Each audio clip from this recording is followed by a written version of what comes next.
ngaha turaje nyagasani wowe nyir'impuhwe zahebuje ngo tugirire impuhwe twebwe abanyabyaha turi imbere y'ubwiza bwawe ngaha kuri buri munsi kuko duhamagaye Mana y'ukuri, Mana nyir'impuhwe.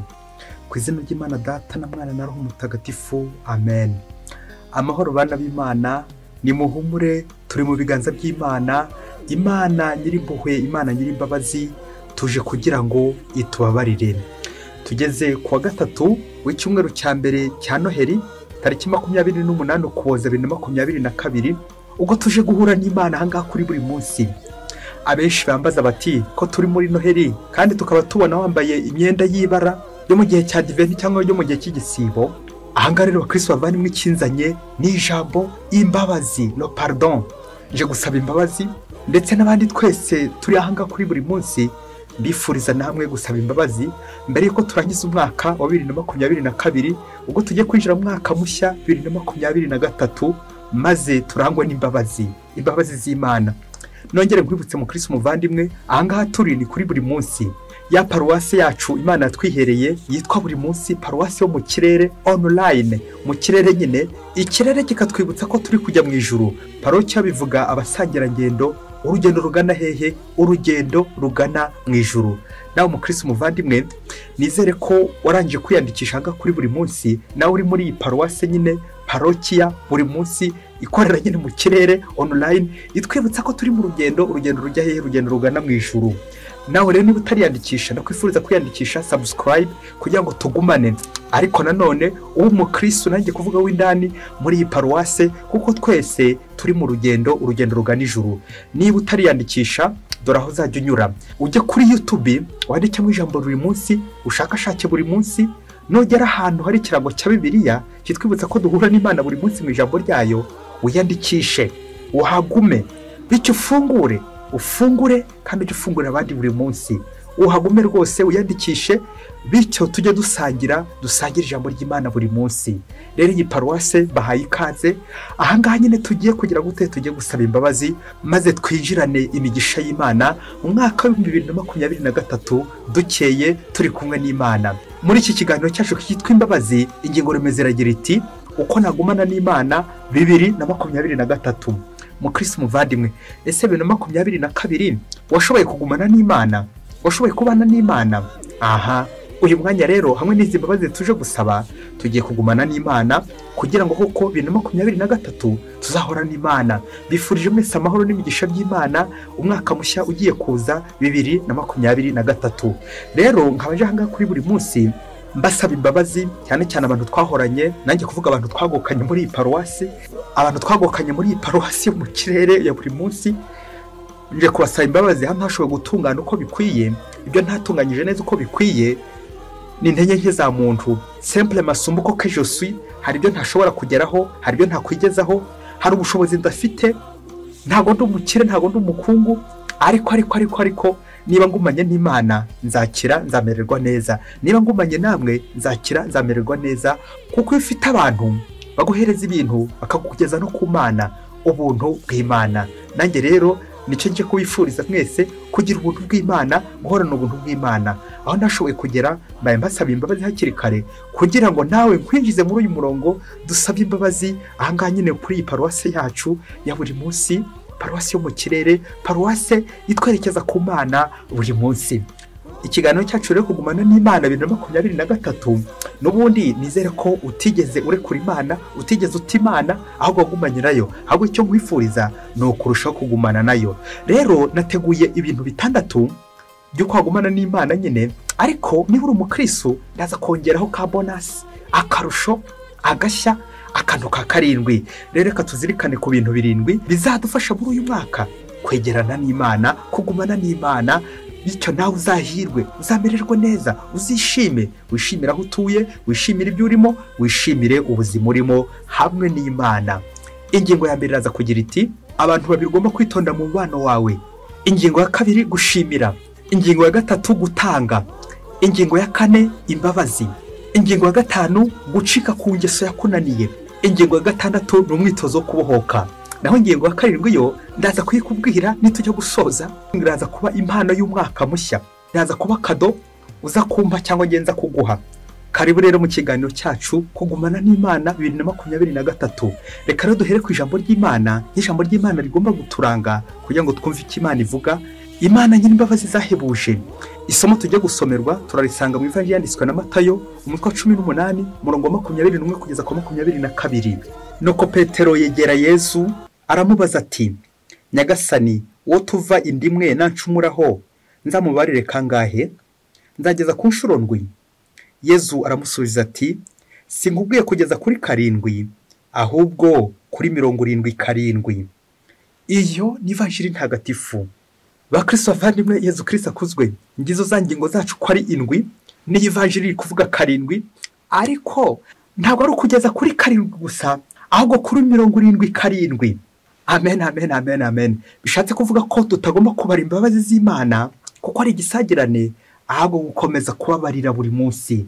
Ngiye ijambo imbabazi rituzanya ahangaha, kubabara ndetse no kubabarira, gutanga imbabazi ndetse no gusaba imbabazi. Ese mu Kristo muvandimwe, uyu mwaka washize witwaye neza?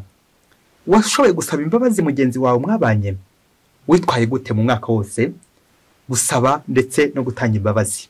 Mu Kristo muvandimwe, waruzi ko ushobora kuba warakoze cyane, ugakora ukananirwa, ukajya utaha wababaye, ukajya utaha unaniwe, ukajya utaha ushavuye, ukajya utaha nta apeti ufite, ukajya utaha na za stress. Kubera iki? Wasanga utajya ufata akanya ko kubarura, evaluation, kumenya ibyo wakoze neza ukabyishimira, no kumenya ibyo wakoze nabi kugira ngo ugire gute wigaye, kwigaya ndetse no kwishima. Igihe nakoze nabi nkigaya, igihe nakoze neza nkishima. Ngiyo evaluation, kwisuzuma umuntu wese agomba gukora, cyane cyane iyo uzi ubwenge. Umuntu wese ufite ubwenge yakomeje kwisuzuma, akamvuga igira iti, pour mieux avancer il faut reculer. Ngo kugira ngo utere imbere, usimbuke kugana imbere, ugomba kwanza gusubira inyuma gatoya. Iyo ugiye guhaguruka ugombye kwanza gusubira inyuma gatoya, ukareba inyuma ibiriyo, maze ukazamuka koko ugasimbuka ukagera kure. Ngo kuko nanjye mbere y'uko umwaka ushira 2022 nakagombye kwicara nkisuzuma, nkareba ibyo nishe, nkareba ibyo ntakoze neza, byose nkabisabira imbabazi, maze ko kubyo nakoze neza ngakomeza progression. Na niyo mpamvu tujye guhera ku ngingo ya mbere, abantu babiri ugomba kwitondera mu bano wawe. Rero mu Kristo muvandimwe, haba uyu mwaka 2022 tujye gusoza ndetse na 2023 tuzagumana n'Imana, ngiye kukubwira abantu babiri uzitondera, bityo koko uzakomeze kugenza neza. Malfaiteur et bienfaiteur, umugira nabi ndetse n'umugira neza, aba contre succès n'abandi bose bagiye bakugira neza bakagufasha. Abo mbi nuko bitondera. Urabitondera mu buhe buryo? Kugira uburyo koko ubasuzuma mu buzima bwawe, niba nta bakuvangiye, abakubatse ndetse n'abagusenye, abose kugira ngo ugire ute umenye uburyo koko watera imbere. Ubundi ushobora gutera imbere abose koko utarabasha kugira gute kubamenya. Tujya kwifashisha abagabo babiri baza kudufasha ko kureba bienfaiteur et malfaiteur. Abangaba ni Ruyuki ndetse na Sazi. Umunsi umwana yagize ikibazo cy'amatsiko, ngo maze abaza papa we ati, ariko papa, kuki mbona woroye inzuki ariko ntarabona woroye isazi? Isazi zo mupfiki? Nuko se ahera aho ngaho amusobanurira uruganda rw'inzuki uburyo rukora, ndetse reka no kuvuga n'ingarani y'isazi nayo uburyo ikora. Nuko ngo aramubwira ati, mwana wanjye rero no kwitondera, ubuki buva kure. Inzuki zitara ubuki zikanabutunganya. Inzuki zijya gutara ubuki kure cyane, ahantu ntavuze n'ahandi hose, zagira gutya zikagira iryo shyaka ryo kubutunganya neza rwa ruganda rw'inzuki, zikashakisha zikarangwa no gukora cyane, zikitanga kugira ngo nyine koko zitajya uburyohe. Bwa buryohe bw'ubuki mwana wanjye, uburyohe waburya koko kumva uranezerewe. Naho isazi zo nirinze kuvuga ko ari nk'abanebwe, za kenshi ngo nta nicyo zikora, ahubwo zirya n'ubwo buki uruki rwavunikiye rwahinduye rwataye. Isazi igira gutya, yasazi nyine yivanga mu mata, ikagera gutya ikaza comme parasite ije guteza umwanda. Aho igeze itera umwanda ndetse n'indwara zishobora kuziramo. Urumva mwana wanjye, mu gihe uruki ruzana uburyohe, isazi yo izana ububihe igihe izanye umwanda nyine. Ni nkaho uruyuki ruzana ubuzima, isazi ikazana urupfu. Kimwe rero gitanga uburyohe, ikindi ububihe. Kimwe kirasukura, ikindi kikanduza. Mwana wanjye rero igisiga no kwitondera isazi. Bakristo bavandimwe, hari abantu bamwe de malfaiteur bameze nk'amasazi, aba contre succès, babandi bazana uburozi, babandi bazana ibyicisho, babandi bazana ububihe, bazana umwanda, babandi bazana intambara, bakazana ibigusha, bakazana imitego. Abo bose ni mu rwego rw'amasazi. ariko au contraire hari abandi mu buzima, inshuti, abavandimwe, abantu bakugirira neza, babandi bagufashije muri uyu mwaka wose, abo ngabo bakazana ubuzima, bagakongerera imbaraga mu buzima, bakaguha ubufasha, bagashyiramo uburyohe, bakakuryohereza. Aho wose bagushyigikira, bagira uburyo nyine bugenda bongera ku buzima bwawe ibyishimo, umunezero. Nguko rero ko ugomba kureba nawe mu buzima bwawe niba ari amasaza arimo cyangwa niba ari inzuki zirimo. Yamvuga igira iti isuku igira isoko. Irinde rero nk'umukristo nawe ibyaha bya bindi twagereranya n'isazi, bya bindi byose bishobora gukuza gukwanduza bigakubuza Imana nyiri isuku, soko y'imbabazi, soko y'impuhwe, soko y'ubutungane. Ahubwo nawe ukore cyane nk'uruyuki, uryoshye, wirinde kwibihiriza, wirinde no kubihiriza abandi, wirinde kuba kibihira. Bityo nawe muri uyu mwaka ureba abantu bose bakudindije, abakontresigise, babandi batashatse gutera imbere, nabo barahari. Abo ngabo rero icyo wabasabira, ubasabire imbabazi, ubasabire ku Mana nk'umukristo. Ariko abandi nabo bashoboye gukubaka, nanjye kuvuga za nzuki, abakuvunikiye, abakugiriye neza, urebe uburyo wabashimira. Nayo ngingo ya kabiri tugiye kuganiraho muri iri somo ryacu kugumana n'Imana, yitwa gushimira. Iyo shinga abakristo bavandimwe, gutondagura iyo shinga, gushimira, kumenya kuyitondagura. Burya baranavuga ngo usibye imbwa shebuja arangiza kugaburira ku isahani, imbwa igahita ikandagira iyo sahani imaze kurya. Usibye imbwa, umuntu muzima we, umuntu ufite ikinyabupfura arangwa no gushimira. Gushimira ni ngombwa mu buzima, gushimira ni byiza mu buzima. Rero kuri ya ngingo ya mbere nyine ni ngombwa gushimira abantu batwubatse. Reka mvuge za nzuki zigatuzanira ubuki, uburyohe mu buzima, bityo ukajya muri garuka ushime wakugiriye neza wese. Naho rero umukristo muvandimwe, mbere y'uko umwaka urangira 2022 uze gufata agakayi n'agakaramu.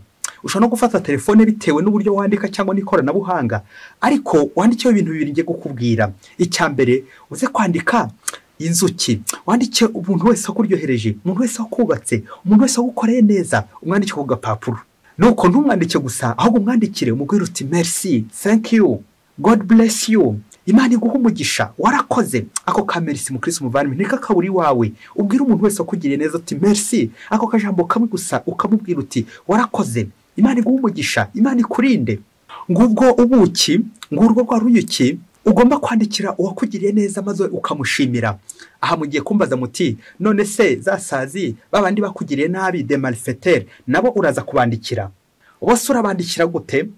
Urabandikira ubihimuraho, urabandikira ubatuka, urabandikira ubanegura, urabandikira ubishongoraho, ngo ntacyo mwimajije, ngo mwimajije iki, ngo ko nakomeye, ngo ko nazamutse, ko nageze kuri ibi kandi mutarabishakaga. Abo ngabo uraza kubandikira gute? Ko ngusabye gufata agapapuro kugira ngo twandike. Uraza kubandikira uti imbwa gusa, indyarya gusa, abagome gusa. Oya mukristo muvandimwe, sigaho. Reka maze nguhe icyitonderwa. Bya jambo ry'ikilatini rivuga ngo nota bene, nota bien. Mwandike neza nyine, kwandika neza, nota bien, nota bene. Uzi ko mubyeyi aka kantu niba utarakamenya, ukamenye none.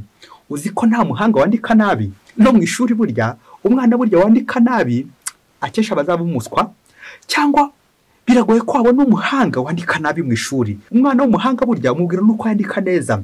Ngo rero no mu buzima bwa Kristo, nta mukristo wo kwandika nabi, nta mukristo wo gutonda amakosa y'abandi, nta mukristo wo kwandika ibitutsi. Umuntu muzima koko, uwize, umuntu waminuje koko, wajya kwandika ibitutsi, uri gutukana ngo ndyarya gusa, imbwa gusa, n'ibindi byinshi bitutsi ukarunda aho ngaho, kandi ugaharabika abandi, ukandikira abandi nabi.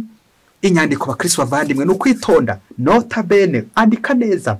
Anabyo umulatini n'ubundi yavuze ati scripta manent verba volanti, les paroles s'envolent, les écrits restent. Ngo inyandiko ntabwo isibangana, ngo amagambo ashobora kuguruka, ariko inyandiko ujye uyitondera mukristo muvandimwe. Nta muntu ufite ubwenge wandika nabi, nta muntu w'umuhanga wandika nabi. Kwandika nabi nyine no kwandika amahomvu, no kwandika ibitutsi, no kwandika ibintu byo kwishongora ku bandi, kwihimura ku bandi. Reka nanjye mukubite, reka nanjye muhombore, ukabishyira mu nyandiko, ukamuhombora, ukamushyira ku karubanda. Umuntu ufite ubwenge ntabwo yandika nabi. Akamvuga nagira iti mukristo muvandimwe, niba ufite umujinya ujya wirinda kwandika. Nta muntu muzima wandika umujinya, umuntu muzima yandika ubuzima koko. Rero hasigaye no kwenda kwandika nk'igishorobwa. Igishorobwa iyo kimaze kwiyandika kigenda gitambuka nyine ahantu hose cyuzuza imyanda. Ati ma TV wabonye aho ndanyuze sha, wahabonye. aha umuntu muzima, umuntu w'umunyabwenge, umuntu w'umuhanga, umuntu wize ntabwo yandika nabi. Kwandika nabi ni ugutukana, nta muntu muzima utukana. Nawe umukristo muvandimwe, urebe inyandiko wagiye wandikira abantu baguhemukiye cyane cyane, ugashaka kubihimuraho ubugome, ugira ngo koko uhite nawe uyimuraho. Aha izo nyandiko wabona uburyo uzirotira, uzikurura, uzivana aho ngaho ujye kuzohereza muri boîte postale wari ugiye kuzoherezamo. Zivaneyo n'ukuri nta kamaro ko kwandika nabi. Dans la colère il ne faut pas agir. Ngo n'igihe urakaye, itegeko rya psychologie rivuga ngo n'igihe urakaye wirinda kugira igikorwa ukora. Ushobora gutuza maze uburakari bukagenda nyine bucuba gahoro gahoro, ukaza kubona ko wari ugiye kumena nk'ibintu byinshi cyane, ugahita ubireka. Ibaze nawe kwandikira umuntu uburozi, ubuse ko azabusiba gute, buzasibangana gute ubwo burozi? Inyandiko no kwitondera abakristo bavandimwe. Kuri uyu mwaka tujye gutangira 2023, niba ushaka kubana n'Imana neza, andika neza. Rero akantu gashimishe ngiye kubabwira kandi ugacaho karongo muri ingingo yacu gushimira, burya baranavuga ngo nubwo isazi izana umwanda atashyaka kandi mugiye ugacaho karongo. Ariko burya ngo mu giturage cyacu ngo iyo umuntu yabazi inka, baba bojozi bagiye kugurisha inka, ngo iyo yibeshye inka ntitumeho isazi ntago baza kuyigura. Bakristo bavandimwe, ngo kuko isazi ni ikimenyetso cy'ubuzima ahantu hari ubuzima. Nk'uko isazi za guparazita ikaza gushaka kunusura aho ngaho, burya nayo biri gushaka ubuzima ahatari ubuzima ntabwo isazi yahagera. Ako kantu bakristo bavandimwe no kukitaho. Aha bigatwibutsa iki rero? Bigatwibutsa mugani n'ubundi ugira uti nta murozi wabuze umukarabya. Nubwo umuntu yaba umugome kahe, nyamara hari uruhande rwiza ashobora kugira. Niyo sazi burya ifite ako kamaro nyine ko kuza kugira ngo yerekane ahantu hari ubuzima. Niyo mwarabikurikiye neza. Bishatse gutubwira umuntu muzima nanone ntabwo yakagombye gukora icyo bita mu gifaransa diaboliser. Umuntu wese ukabonamo umwanzi, umuntu wese ukajya umubonamo umugome umubisha, ukagarukira aho ngaho gusa, ukagira kashe y'ububisha gusa, nyamara ntutekereze kandi kari mu mugongo. Wasanga hari kandi kari inyuma hishe keza, ariko ngiyo yasazi tutagomba gucira urubanza ngo izana umwanda gusa, nyamara hari n'igihe izana n'ubuzima, yerekana ahantu hari ubuzima. Uko kwerekana ngo ukora ko tutagomba kureba abandi mu ndorerwamo y'ikibi gusa, ahubwo tukabareba neza nyine indorerwamo y'icyiza, ko bashobora nabo gukora ikindi cyiza. Kumva kundi nawe yashobora guhinduka agakora ikintu cyiza, kandi ubwo yaba ari umugome malfaiteur, umungira nabi, umunyabyaha, nawe nanjye twembi turi abanyabyaha. Rero gushyira abandi mu gatebo mu mwaka wa 2022 ube warabashyizemo, ariko bakuremo noneho mu 2022 ubagirire neza, ubiteho. Nuriya mugira nabi ugerageze urebe buryo utashaka kumwitura nabi, umwandikira nabi, ahubwo koko ukomeze umugorane neza. Kuki se niba uri umukristo utamusabira guhinduka, umusabira umuvugira isengesho. Il ne faut pas diaboliser nos ennemis. Umwanzi wawe ninde mukristo muvandimwe? Wasanga umuraraho umwirirwaho, wirirwa umunegura, nyamara utazi ko hari igihe azagera gucya akagukiza akakugira neza. Kandi byaba uko wakwandikira umwanzi wawe cyangwa wakwita isazi mu buzima, turaza kubigarukaho ku ngingo ya 4 icyo wamukorera, uze kuyitega amatwi. Reka mbere kugera ku ngingo ya 4 tubanze tujye ku ya 3, kuko ari ikurikiyeho nyine yitwa donner, gutanga. Iyo nshinga gutanga, mukristo muvandimwe, umenye kwitondagura mu bihe byose. Harimwe bigeze bayitondagura kera cyane, ariko batakiri kuyitondagura. Ugomba no gupanga uzajya yitondagura dans le futur, mu bihe bizaza. Donner, iyi nshinga donner kuyindi nshinga y'ikilatini yitwa donare cyangwa dare, anava mu magambo bita data, les données. Ibyo bintu byose ugomba gukusanya, les données, kugira ngo ugera heza ni ngombwa rero kubikusanya. Gutanga, abantu benshi dukunze kwakira, ariko gutanga bikanga. Aho kubwira umuntu ufata, ahubwo ugashimishwa no kuvuga uti mpereza. Anga turaza kwibanda cyane ku kintu gifatika, noneho le matériel, ikintu ushobora guhereza umuvandimwe wawe muri uyu mwaka 2023. Mbere yuko usoza umwaka ugerageze ukimuhereze nka kado nyine. Buriya n'Imana nayo ntabwo ivuga gusa ngo ndabakunda. Buryo umuntu ukunda uramuha. Aimer égale donner. Tujya tubizirikana mu Ivanjiri ya Yohani umutwe wa 3:16, uko Imana nayo nyine yemera gutanga, kandi Imana igatanga ikintu cy'agaciro gikomeye cyane. Ubwo Yezu na Nikodemo bari kuganira, Yezu akamubwira ati koko Imana yakunze isi cyane bigeza aho itanga umwana wayo w'ikinege, igira ngo umwemera wese atazacibwa ahubwo agira ubugingo bw'iteka. Amen, amen. Nguko rero umukristo muvandimwe, umvise ko n'Imana nayo itazi mbokoboko igiye kubwira ngo ndagukunda, ikora ikimenyetso ni kihe, itanga ikintu cy'agaciro umwana wayo. Ese umukristo muvandimwe, hari umuntu ukunda? Hari ugukunda se? yaguhaye iki? wowe wamuhaye iki se? aha, gutanga abakristo bavaniwe kwimenyereza gutanga. Burya gutanga iyo utanze koko nibishimangira urwo rukundo, ni ikimenyetso koko. Umubano wose ugomba kugira nawe ibimenyetso. Guhura kuba inshuti nanone hagomba ibimenyetso, ibifatika cyane cyane. Ibidafatika nabyo turaza kubigeraho mu kanya ku yindi ngingo ikurikira. Ngo hari ikintu gitunguranye ngiye kukibabwira namwe muze kureba. Ngo wari uzi ko ngo abagabo benshi ngo tutajya dutanga, urimo nanjye ndimo, ngo ntabwo tujya dutanga burya. Nuko ngo abagabo bamwe bakiregura bati erega ngo nibyo abagore batanga ngo nitwe tubibahereza. Bagabo abagabo badatanga, uzi ko ngo abagore baturusha gutanga koko, kwirekura, kado. Abagore bakunda kado, ni byiza cyane gutanga rwose. Ujye umenya ko ari ikimenyetso cyo gukunda. Ukunda umuha kado. Ese inshuti yawe kuri iyi Noheli, ese inshuti yawe kuri iyi bonano uzayihereza iki? Nizere ko no mu nshuti zawe uri kubaramo Yezu. Kuzaha Yezu ikintu n'icyo uzamuhereza kandi gifatika. Kaduzaha umugore wawe, kaduzaha umwana wawe, kaduzaha umugabo wawe, kaduzaha inshuti yawe. Buyitegura hakiri kare. Akaya mvuga igira iti amavuta y'umugabo namuraye ku murundi. Nawe rero umukristo muvandimwe, tagira utegure kaduzaha umuntu ifatika. Kandi nawe mugabo, wowe nanjye turimo, twibuke ko tutajya dutanga. Abagore baratanga, abana bagatanga, ariko abagabo twebwe, wowe nanjye, ngo ntitujya dutanga. Ese nibyo cyangwa sibyo? Reka nguhe ikimenyetso uza kureberaho ko niba ujya utanga. Uze kureba kuri konti yawe urebe uburyo ipfiningiye. Reka mvuge n'amafaranga. Ntabwo ushobora gutinyuka ngo urebe wa mukene muturanye, ntabwo ushobora gutinyuka ngo urebe umwana uzamurire nk'ishuri, ntabwo ushobora gutinyuka ngo urebe umuntu ukeneye ngo utere imbonyigisho ku muntu wafasha nawe. Umwaka ukarangira hari umuntu ufashije byibuze, yaba umwe cyangwa babiri bitewe n'ubushobozi bwawe. Iyo konti amafaranga ko yafite mubyeyi, iyo konti koko ipfiningiye. Uruzi ko igihe kizagera bamwe bakayatwara bakayiba, ntuzigere na rimwe ugenda n'umuryaho. Nuko bikazarangira uri kwicuza uti yaba nari nyatanzeho we, yaba naridihe umwana w'ishuri we, yaba nimbona umwana w'ishuri ibikoresho we. Nyamara ni ngombwa rero kugira gute? Kugerageza kubona ibintu ariko nkanabitangaho. Uwo niwo mugisha. Burya umuntu utanga, muzacunge n'umwitozo rwose utabeshya. Burya umuntu utanga aranabona.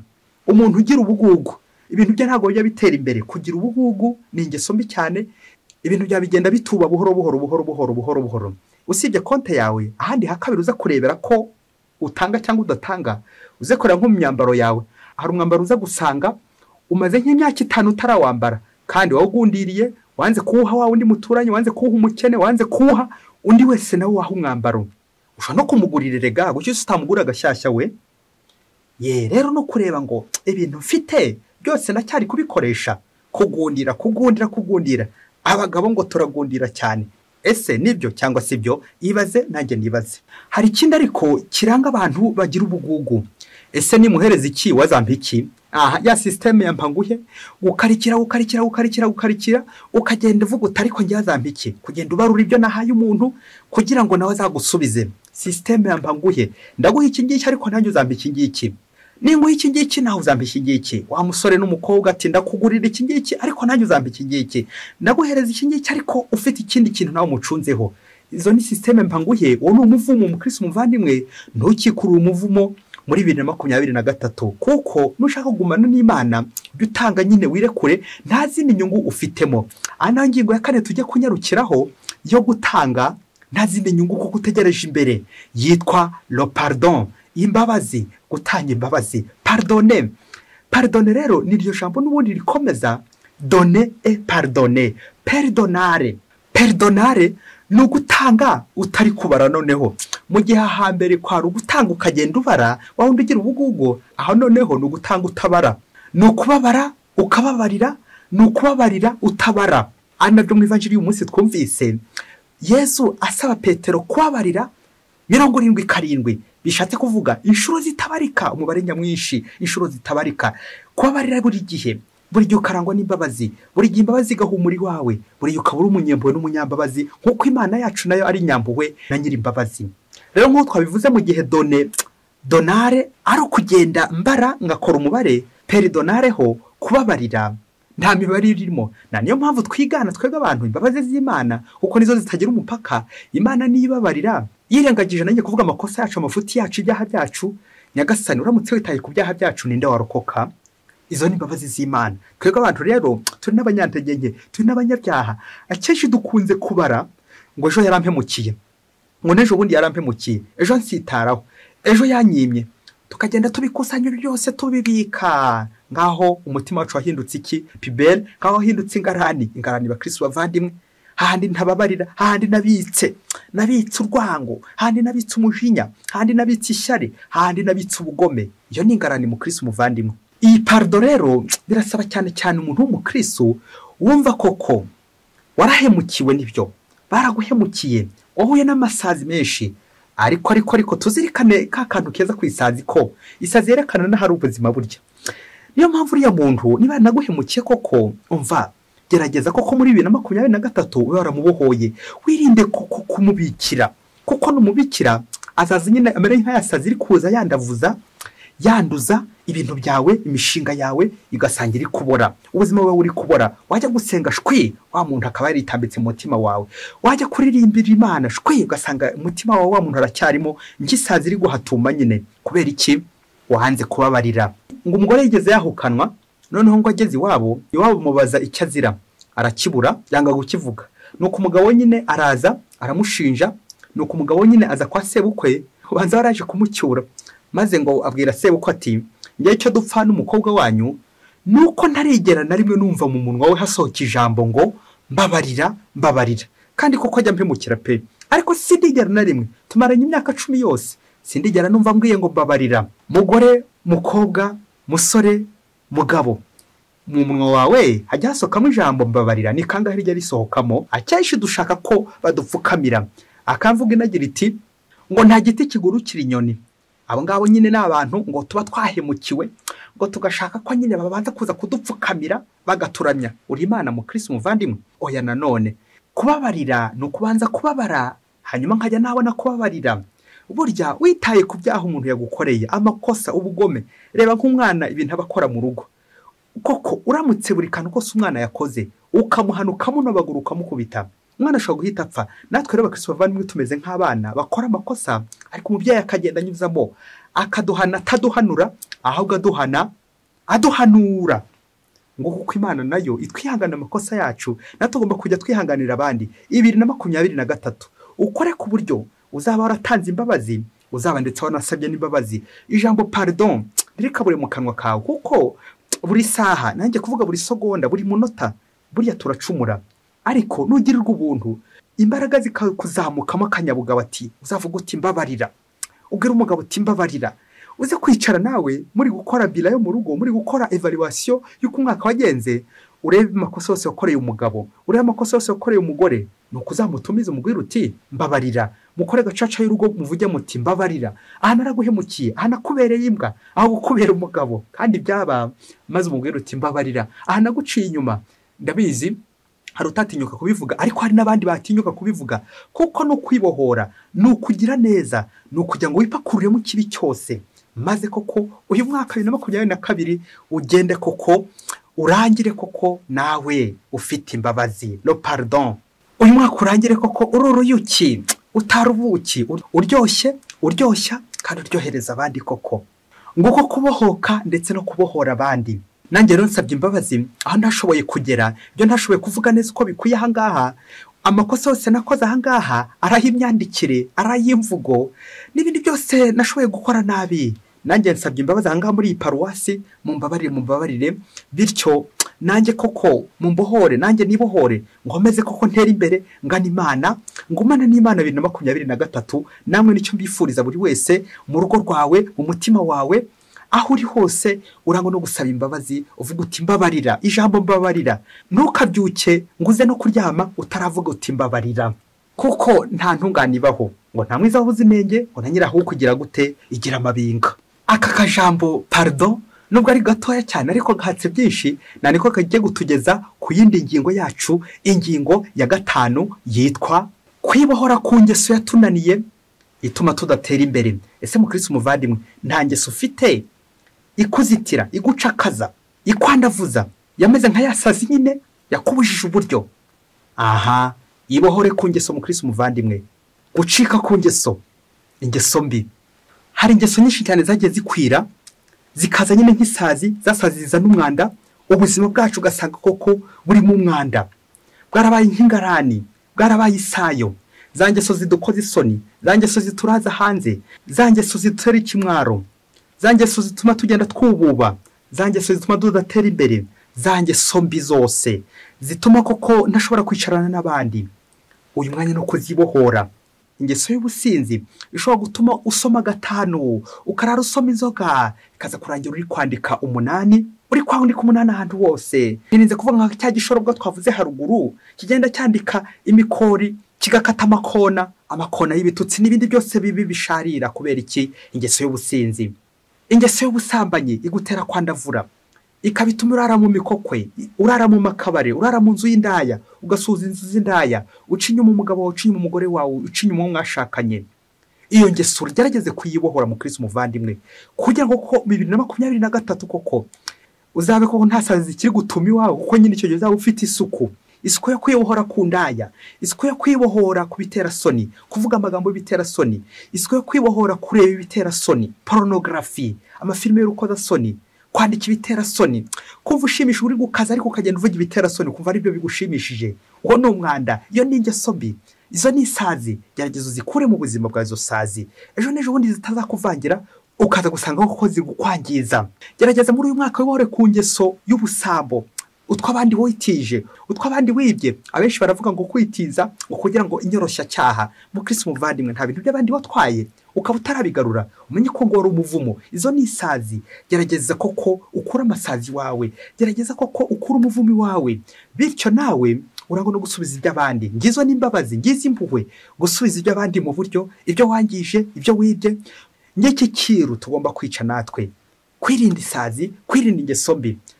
Ingeso mbi akenshi imeze nk'imungu, ya mungu biri mu bishyimbo, igenda igatumunga, ariko umbi ndetse no kuri roho gushyikirana n'Imana ntibibe bigikunze, ndetse n'abandi ntibibe bigikunze. Kubera iki? Ya ngeso mbi iri kugenda imunga, ya ngeso imeze nk'isazi nyine, isazi igenda ituma iwanjye.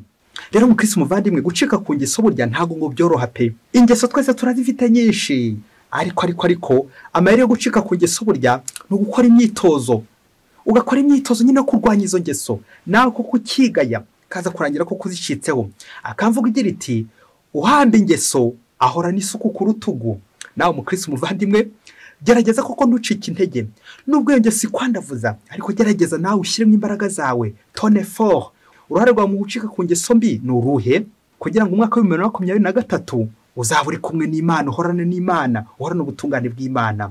Rero kubera ko ubuzima bw'umukristo ari imyitozo, reka ingingo ya 6 dukora umwitozo uzadufasha koko kwinjira muri 2023 turi kumwe n'Imana, kugumana n'Imana. Umwitozo uragira uti ni ugufata igikarito ukita ingarani pibel, ufate n'ikindi gikarito ukite agaseke. Agaseke turabizi mu Kinyarwanda nyine n'akantu ushyiramo twiza, naho ingarani cyangwa pibel naho nyine ujugunye imyanda. Mu Kristo muvandimwe, nawe ufata uduseke tubiri, kamwe gashyira ibumoso akandi buryo.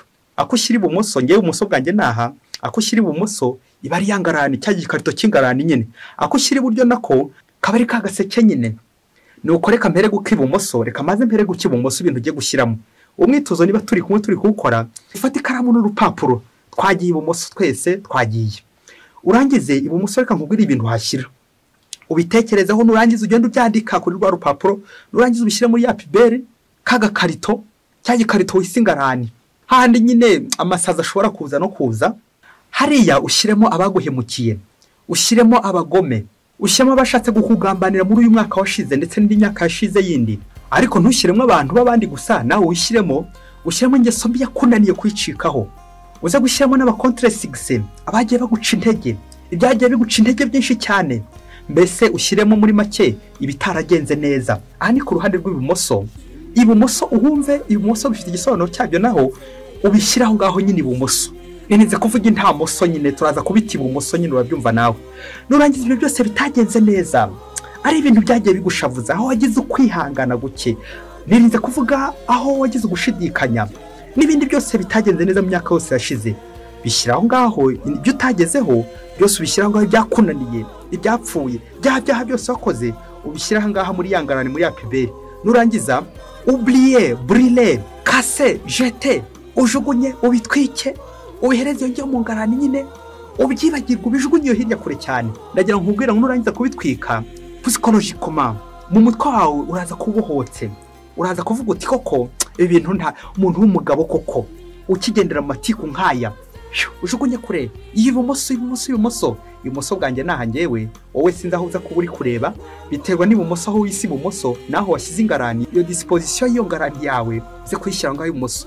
rero ingano sinongera kwigarukaho kuko narangije kuyijugunya nanjye umwitozo nawe ukoze, hasigaye wowe niba utarawukora nawe ukore, bityo dutambuke 2023 wajugunye iyo ngarani iri hirya, amasaza yiriho ubiyihorere gutyo hirya mu ngundi, byihorere tuzongeye kubigaruka kuko byahiye, wabitwitse byarangiye biriyo hirya, biri kuguma iyo hirya, umwotsi ugenda uzamuka umanukiye hirya kwa Sekibi. mu izina rya Yesu biguma iyo ngiyo, ibumoso biguma iyo ngiyo, iyo karito tuzongeye kwinjiza iwawe. reka rero tujye iburyo tusakisopera gauche sorokipera droite.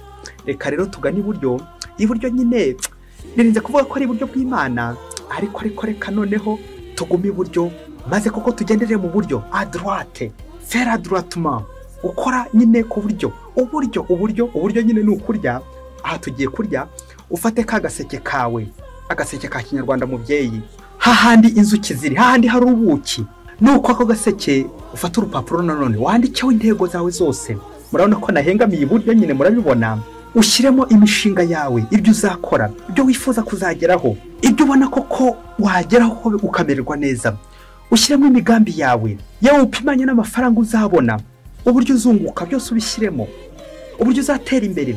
ariko ntuze kwibagirwa uzatera imbere mu Mana, mu kwemera, mu gusenga, progression dans la prière. uburyo bizarangira koko urihiye nk'abana nk'abangaha ishuri, bikarangira ugize abufasha. iyo mishinga yose uyitegurira aho ngaho, abo uzagirira neza, abo uzagira nabi twabajugunye kera, abo uzagirira neza, abo uzitaho, abo uzafasha, abo uzarihira mituwele, abo uzambika, uko uzita kuri paruwasi yawe, uko uzita kuri kiliziya yawe, uko uzasukura kiliziya yawe, uko uzatanga ituro, uko uzitanga nka rwa ruyuki, byose ubishyira aho ngaho. ndagira nkubwire ngo nurangiza gukusanya iyo mishinga yose uyibumbira aho ngaho nyine, ushyire muri ka gaseke. icyo nakubwira, umva, buri kwezi ujye ugenda ureba ibyo wagezeho, ushyiraho kavi nafashije abangaba, nitaye kuri ibi, nakoze ibi ngibi, bizajya kurangira umwaka wose. ndakubwiza ukuri, uzagera gutyo ubone koko byarakunze kubera Imana. naho bya bindi wajugunye wabijugunye byihorere, ujye kubyiza, agaseke, ubuki, kuryoshya n'ibindi byinshi cyane, uzagumana n'Imana. nubwo uzavunika, kuko nyine umuntu ukora agomba no kuvunika, kandi ukora niwe ukosa nyine, humura uri kumwe n'Imana koko.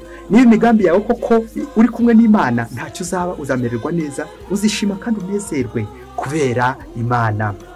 Mukristo muvandimwe rero, iyi ngingo y'aka gaseke, reka tugumane agaseke kari iburyo, komeza ugatware mu cyumba cyawe, ukabike, ugakorere decoration, hahandi harimo nanjye kuvuga ubuzima bwawe, imipangu yawe, projet de vie, uko ubuzima bwawe wifuza ko buzagenda, maze ugira ute, maze ako kantu ukadekore neza, decoration.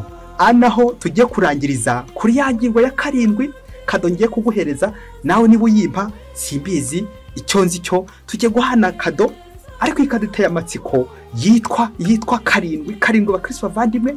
iyi kado koko niba uri umukristo ngiye kuguha 7. ndizera ko kagaseke ugateruye, sinzi aho gashyize, niba ari mu mutima wawe, niba ari mu cyumba imbere, sinzi aho gashyize. ngiye kuguha 7 muri Bibiliya, umubare 7, ano ngingo nyine ya nyuma ya 7 turiho, Zayin, la perfection, ubutungane, ubutagatifu, ikintu gishyitse. rero mukristo muvandimwe, nubwo wakora ibintu byaye, nubwo wapanga imishinga bwaye, ariko niba utabibwiye Imana, niba nta information wahaye Yesu, ibyo byose bizabura ubusa. renda gusanga utere ka gaseke kawe, uze tujyane kwa Yesu, tujye mu ngoro ya Yesu Kristo, ubundi ukora umwitozo bita gushengerera. ako gaseke nugera imbere ya Yesu, ukarambureyo, ubwire Yesu uti, Yesu dore ibyo nkuzaniye, dore ibyo nzakora, ahasigaye ubimpera umugisha, guhesha umugisha imishinga yawe.